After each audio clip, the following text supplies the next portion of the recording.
A big story this afternoon, a medical retraction decades in the making. Yesterday we learned that a top British medical journal has retracted a once landmark study linking autism to childhood vaccines, saying that it was flawed. Well, today's In Depth, we're going to take a deeper look at that admission and what it means for parents. Now, we need to make sure that you're up to date on what's happened. Now, that doctor who authored that big study on autism and vaccine is accused of paying his son's friends to give blood for the research. Now, he eventually published a paper, that was back in 1998, saying that autism was tied to measles, mumps, and rubella vaccine. The British researchers on that original study over 10 years ago may actually have their medical licenses taken away as a result of that study. Well, right now, joining me are two people who can cover all aspects of autism that we can cover in a short amount of time, which is going to be tough. Kelly Prince is a behavioral analyst. She owns and runs Behavior Consulting of Tampa Bay. Thank you so much. Thank you. And also a man who's no stranger to us here at Bay News 9, our Health Team 9, Dr. Stephen O'Brien. Thank you for being with us. Listen, folks, we won't have all of the answers. Do we want to get to some of them, though?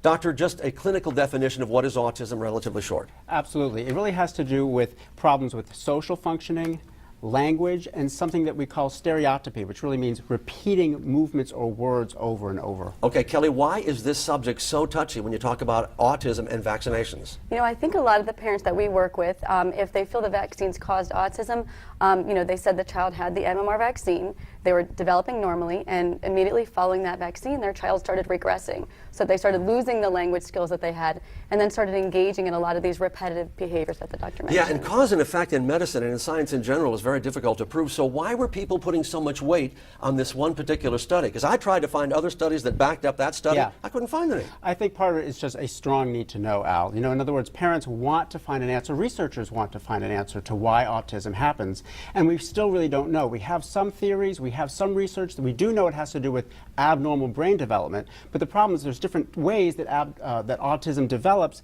and sometimes it seems to show itself around that time when kids are getting vaccines, but that doesn't mean that the vaccines are causing it, and the research is just not showing that. Kelly, why are we now paying so much attention to autism when in the past, for decades, we let it go? You know, I just think the numbers are increasing. I mean, the most recent studies are showing like 1 in 93 children has a diagnosis of autism. So I think, it's bringing out in the media with, some of the celebrities having children with autism. So just more awareness. Let's talk about food allergies.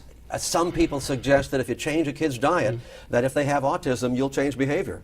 Not likely. The problem that we have to keep remembering here is that this is a problem with abnormal brain development. And so if you have a brain that doesn't work properly, you're going to respond, your body and your brain are going to respond in different ways to foods. You're going to be more sensitive. But again, we're not talking causation here. The foods can't cause it. So how difficult, Kelly, is it to make a diagnosis that, yes, this child has autism? The diagnosis is a behavioral diagnosis. So it's based on parent report and interviews and then observation of the child. So, because it is a spectrum, some children are more severe than others. But, there's classic symptoms of autism. And like I said, it's based on observation, parent report. When is the earliest age that autism can be recognized? Some parents really believe that their child is born with autism.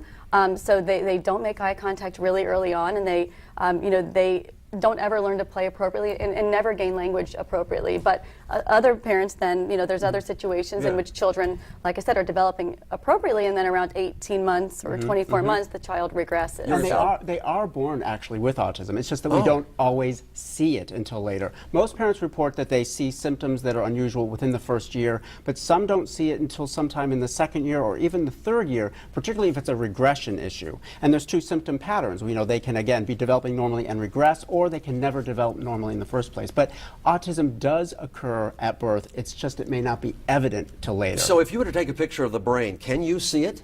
We're getting closer. Not quite, but we are finding that some areas of the brain, at least we can see it more as they age, are overdeveloped in autistic children, while other areas of those brains are underdeveloped, and the pathways don't seem to be working appropriately. We know that there's controversy with vaccines, period, much less being attached to autism. Are there still some kids that will have bad reactions to the MMR shot in particular?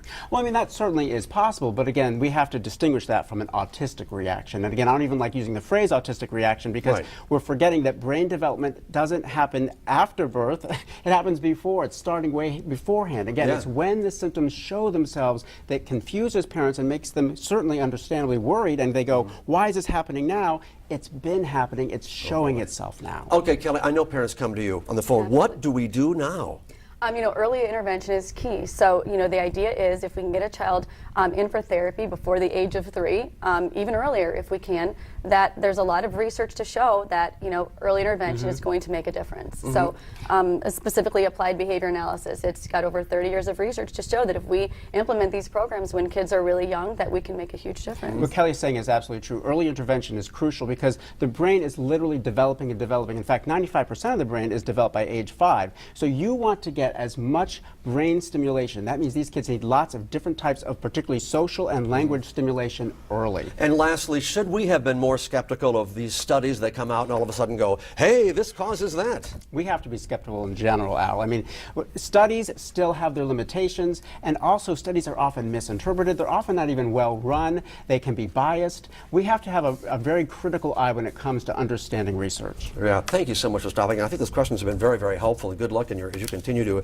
work with patients who have autism. Just a couple of facts and figures for you. Just last October, the CDC released some new numbers revealing that autism is more common than once thought. Officials say that now 1 in every 110 children have autism. Previously, the CDC estimated that figure at every 1 in 150. The new estimate would mean 673,000 American children have autism. Previous calculations have put that number at about 560,000.